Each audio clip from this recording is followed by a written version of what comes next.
Hello everyone, welcome to my channel M Achiever. उम्मीद करती हूँ कि आप सभी अपने एस्टेट के रिगार्डिंग अपनी स्टडी कर रहे होंगे, क्योंकि this time is very precious time. क्योंकि एक तो ये फेस्टिवल का टाइम है और एक हमारे एस्टेट के लिए बस हमारे पास 2 या 3 मंथ है। क्योंकि मोस्टली हमारा जब भी एस्टेट होता है दिसंबर और जनवरी के स्टार्टिंग में हो जाता है, तो इसलिए आपके पास बस यही टाइम है। और जो हाउस वाइफ है उनके लिए तो बहुत डिफिकल्ट है, क्योंकि अब फेस्टिवल मंथ है तो बहुत सारा टाइम वहीं चला जाएगा।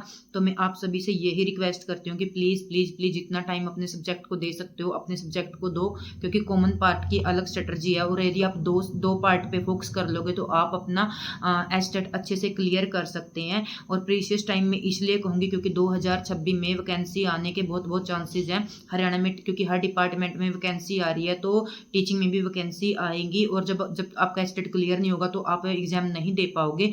इसलिए अपने आप को मोटिवेट कीजिए और अपने आप को चांसेस दीजिए नेक्स्ट वैकेंसी में एग्जाम देने के लिए। और आप इतनी अच्छे से प्रिपरेशन करिए कि आपकी स्क्रीनिंग की भी साथ में तैयारी हो जाए। इसलिए मैं आपको हमेशा हार्ड वर्क करने की प्रेफरेंस देती हूँ। तो सबसे पहले देखो, ये कमेंट आज तक भी आ रहे हैं कि एस्टेट का सिलेबस क्या है, सिलेबस क्या है। तो प्लीज़ अब की बार कल मैंने आपका पूरा पेपर एनालाइज किया जो टीजीटी का अब जुलाई में हुआ था। तो कॉमन पार्ट के तो देखो मैं बाद में बात करूंगी, फिर भी आपको बता देती हूँ कॉमन पार्ट इतना डिफिकल्ट नहीं है। क्योंकि हमारे टाइम में 15 नंबर की इंग्लिश ग्रामर आती थी और 15 नंबर की हिंदी ग्रामर आती थी। तो अब देखो मैंने एग्जाम एनालाइज किया, अब क्या इसमें पैराग्राफ है और हिंदी में गद्यांश है। तो अब हमारे लिए पहले से ईजी हो गया है। तो अब आपको सिर्फ 2 सब्जेक्ट के ऊपर फोकस रखना है, जो हिंदी लिटरेचर की हैं या इंग्लिश की हैं या मैथ की हैं। देखो 60 नंबर का हमारा हिंदी आएगा और 15 नंबर की हमारी कॉमन पार्ट में आएगी। तो 60 और 15 75 नंबर की तैयारी तो हमारी सीधी हिंदी से हो जाएगी। ठीक है, उसके बाद आप सेकंड सब्जेक्ट चुनना अभी करना है आपको। सेकंड सब्जेक्ट में आपने सीडीपी को लेना है, साइकोलॉजी को, क्योंकि वो 30 नंबर की है। देखो 75 और 30 105 नंबर, 105 नंबर हमें सिर्फ 2 सब्जेक्ट दिलवा रहे हैं। तो आप हार्ड वर्क किस 2 सब्जेक्टों पे करोगे, तो अपने सब्जेक्ट पे और एक करोगे अपने सीडीपी पे, साइकोलॉजी पे। और इसको करने का भी एक बेस्ट तरीका है, जिस तरह से मैंने अपनी साइकोलॉजी को किया है वो मैं आपको जरूर बताऊंगी। तो आज मैं सिर्फ आपको जो हमारा हिंदी सब्जेक्ट है वो उसमें क्या क्या कौन सा पार्ट आया था वो बताऊंगी। देखो मैंने सारा सब्जेक्ट पेपर को एनालाइज करके उसमें से ये देखा है 15 नंबर के आसपास हमारी हिंदी व्याकरण के क्वेश्चन आए हुए थे और 20 नंबर एनसीईआरटी के आए हुए थे और हिंदी साहित्य से 25 क्वेश्चन थे। ठीक है, इतने एक एक क्वेश्चन को मैंने काउंट किया और कहाँ से क्वेश्चन आए थे मुझे ये भी पता है। तो देखो अब इससे क्या पता चलता है, हमें हिंदी व्याकरण भी मस्ट है करनी, और हमें जो हमारा एनसीईआरटी की बुक्स हैं वो भी जरूरी है करनी, और लिटरेचर भी जरूरी है करना। ठीक है, तो आपको इन तीनों को करना होगा। और आपके पास अभी प्रीशियस टाइम है, अक्टूबर नवंबर को जितना यूटिलाइज कर सकते हैं आप कर लो, जितना पढ़ सकते हैं आप पढ़ लो। क्योंकि क्या पता आपको 26 में जॉब मिल भी जाए।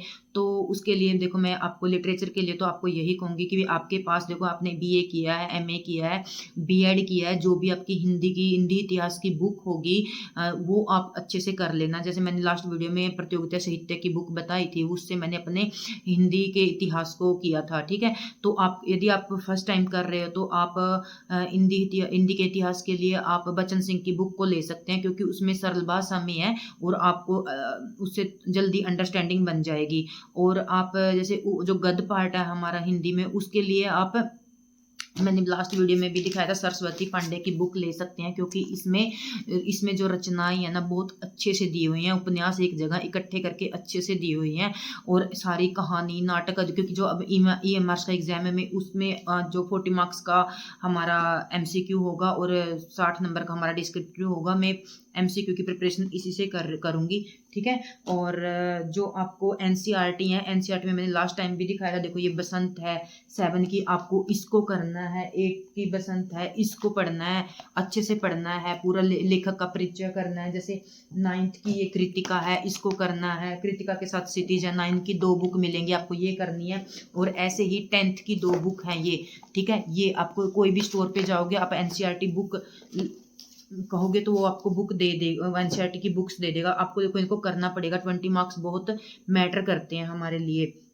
और अब मैंने आपको लिटरेचर के लिए ये बता दी, और हिंदी साहित्य का इतिहास कोई भी अच्छी सी बुक आप लेके कर सकते हैं। हिंदी व्याकरण के लिए मैंने आपके लिए मेरी फ्रेंड है यूपी में, तो जो हमें इंटरव्यू के रिगार्डिंग मिले हुए हैं, तो वो भी यूपी की तैयारी कर रही हैं, तो उनसे मैंने हिंदी व्याकरण के लिए बुक पूछी थी, तो उन्होंने एक इस राइटर की बुक मुझे सजेशन किया है आप सबको बताने के लिए। आप इसको जरूर लेना क्योंकि ये अच्छी बुक है हिंदी ग्रामर की। वासुदेव नंदन प्रसाद की बुक आएगी, वो ले लेना, क्योंकि हमें हिंदी की डीप नॉलेज होनी जरूरी है। और मैंने हिंदी का पेपर देखा है, हार्ड लेवल का पेपर था जो हिंदी व्याकरण थी, मैं नहीं कहूँगी ईजी था, और एस्टेट में सब्जेक्ट हार्ड आता है, तो इसलिए आपको फोकस किस पे करना है, हिंदी व्याकरण, एनसीईआरटी और हमारा जो लिटरेचर।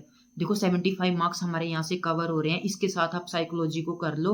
देखो 105 मार्क्स हमारे यहाँ से कवर हो रहे हैं, तो आप सबसे पहले ये 2 सब्जेक्ट ज़्यादा डोमिनेट है, तो इन पे फोकस करो। आप यहाँ से जल्दी प्रिपरेशन कर सकते हैं।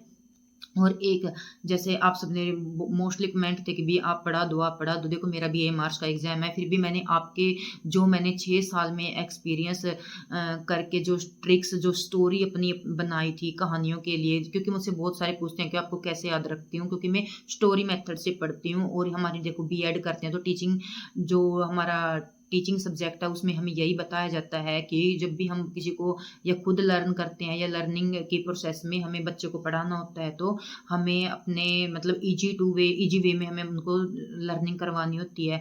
तो जैसे हम बच्चे को स्टोरी मेथड से पढ़ा सकते हैं, तो मैंने खुद पे भी वही इम्प्लीमेंट किया है। तो मैं स्टोरी मेथड से उपन्यास करती हूँ, कहानी करती हूँ। और यदि आपने मेरी उपन्यास की वीडियो देखी होगी, तो मैंने 6 मिनट की वीडियो में आपको 30 उपन्यास लर्न करवाए हैं, क्योंकि मैं उस फेज से गुजरी हूँ डियर, जब 50 मिनट की वीडियो में 10 उपन्यास भी याद नहीं करवाते, वो टाइम में वेस्ट कर चुकी हूँ।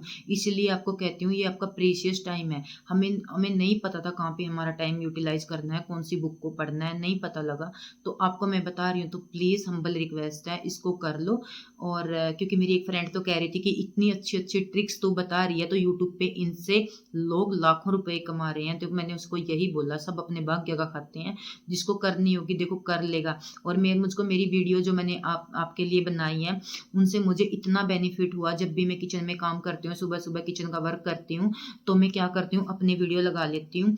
तो उससे क्या, वो सारे जो उपन्यास है मैं अपने सुनती हूँ, तो उससे क्या, वो सारे उपन्यास मुझे याद हो जाते हैं। मुझे एक एक उपन्यास टिप्स के ऊपर याद है। और जो मैंने आपको स्टोरी मेथड से बताती हूँ ना, प्लीज़ आप उनको करके देखो, उनको करने के बाद खुद से रिवाइज करो। ये कहती हूँ कि आपको 100% लर्न होंगे, मैंने अपने उसमें पूरी जी जान लगा के आपको उसमें करवाया है, ठीक है। तो आप जब मैं करवाऊँ तो उसके बाद रिवाइज करो, उस वीडियो को दोबारा सुनो, आपको होगा। और यदि मैं वो करवा रही हूँ, और देखो मैं नेक्स्ट टाइम यही करूँगी, क्योंकि मैं थोड़ा डीप लेवल पे करवा रही हूँ, तो नेक्स्ट टाइम वही करवाऊंगी जो एस्टेट में जो राइटर मोस्ट इंपॉर्टेंट है और उनको बार बार पूछा जाता है। हमें पता है कौन कौन से राइटर को वो पूछते हैं। जैसे लास्ट का पेपर में प्रेमचंद की कहानियाँ पूछी हुई थी, तो मैं वो आपको वही करवाऊंगी।